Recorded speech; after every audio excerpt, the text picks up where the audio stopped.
If you are watching this channel तो इसका मतलब ये है कि आपको भी अलजेब्रा में दिक्कत है। बट अगर अलजेब्रा के कंसेप्ट आपको क्लियर करने हैं तो फर्स्ट सेकंड थर्ड पार्ट ज़रूर देखें, उसके बाद आप ये सोल्यूशन एंड प्रॉब्लम्स पार्ट पे आइए, जैसे कि प्रॉब्लम्स के सोल्यूशंस मैं यहाँ पर क्लियर कर रही हूँ।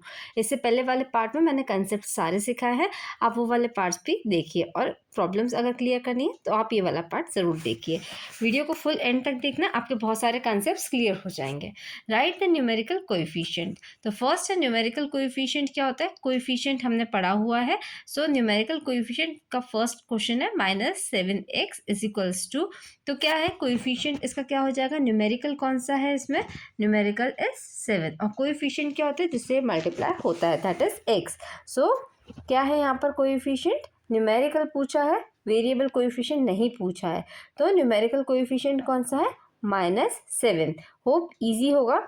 Now second is -2x³ y square is equals to, इसमें न्यूमेरिकल कोएफिशिएंट क्या होगा, this is variable part, okay, x³ and y square is the variable part, तो इसमें बचा हुआ क्या है, that is -2। So -2 is the numerical coefficient.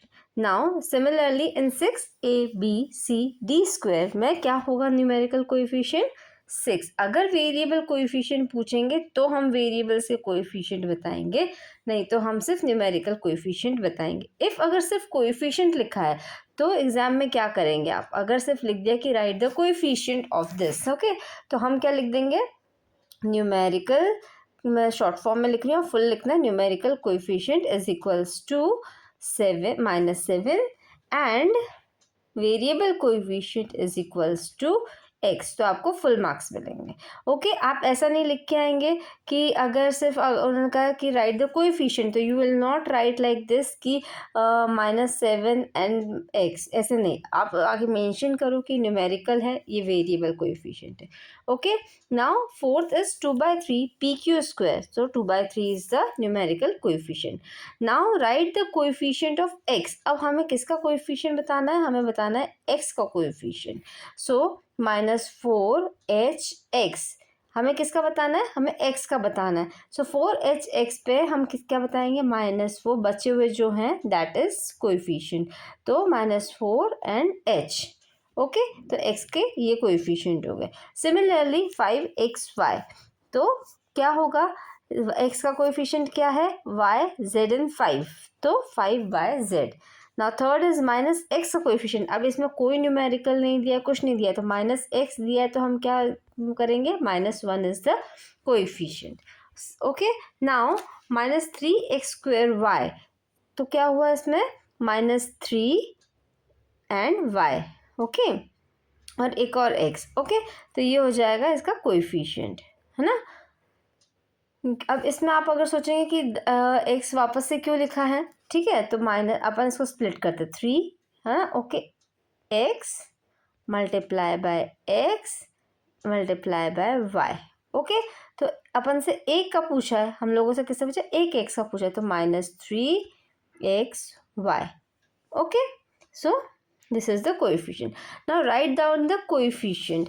Now 7, अब इसमें आप लोगों को नहीं बताया गया है कि किस चीज़ का कोएफिशिएंट बताना है, तो हम क्या लेंगे, न्यूमेरिकल कोएफिशिएंट भी लेंगे एंड दोनों कोएफिशिएंट लेंगे, दैट इज वेरिएबल कोएफिशिएंट भी लेंगे, न्यूमेरिकल और वेरिएबल दोनों के लेंगे, ठीक है। तो हम क्या करेंगे, सबसे पहले कि 7x³ है, तो इसका न्यूमेरिकल क्या हो गया, इसका न्यूमेरिकल कोएफिशिएंट हो गया 7 एंड वेरिएबल कोएफिशिएंट हो गया x³, ओके। सिमिलरली -xy² इसका क्या हो गया, -1 न्यूमेरिकल हो जाएगा, और xy³ क्या हो जाएगा, दैट इज वेरिएबल। xyz इसका 1 तो न्यूमेरिकल कोएफिशिएंट होगा, xyz वेरिएबल कोएफिशिएंट होगा। फोर्थ 7yz² का 7 तो न्यूमेरिकल कोएफिशिएंट होगा, yz² क्या होगा, इसका वेरिएबल कोएफिशिएंट होगा। Now identify the terms and the numerical coefficient, है ना, अब हमें न्यूमेरिकल कोएफिशिएंट तो बताने हैं, साथ साथ में हमें टर्म्स भी बताने हैं, ओके। तो टर्म्स को कितने हैं, अपन ने पहले भी देखा था, हम लोगों ने पहले भी वीडियोस में देखा हुआ है कि टर्म्स कैसे काउंट करे जाते हैं और किस चीज़ से डिवाइड होते हैं terms. Terms are separated by minus and plus, okay. So यहाँ पर कितने टर्म्स हैं, यहाँ पर number of terms are 2 and इसमें न्यूमेरिकल कोएफिशिएंट क्या हो गया अब -7। अब 3 नहीं है क्योंकि 3 के साथ कोई वेरिएबल नहीं है, सो 3 is not the coefficient. Okay, 3 is the constant term. Okay, now second is 1 + 2x - 3x²। सो इसमें कोएफिशिएंट क्या क्या हो गए हैं, इसमें कोएफिशिएंट पहले तो इसमें टर्म्स देखेंगे, टर्म्स क्या क्या है इसमें, 1 को हम छोड़ देंगे, 2 एंड 3x²। तो कितने टर्म्स हो गए, टर्म्स विद वेरिएबल्स। ओके, ये टर्म्स विद वेरिएबल्स हैं। अब हम लोगों ने क्या करा है, टर्म्स विद वेरिएबल्स फाइंड करने का कहा है।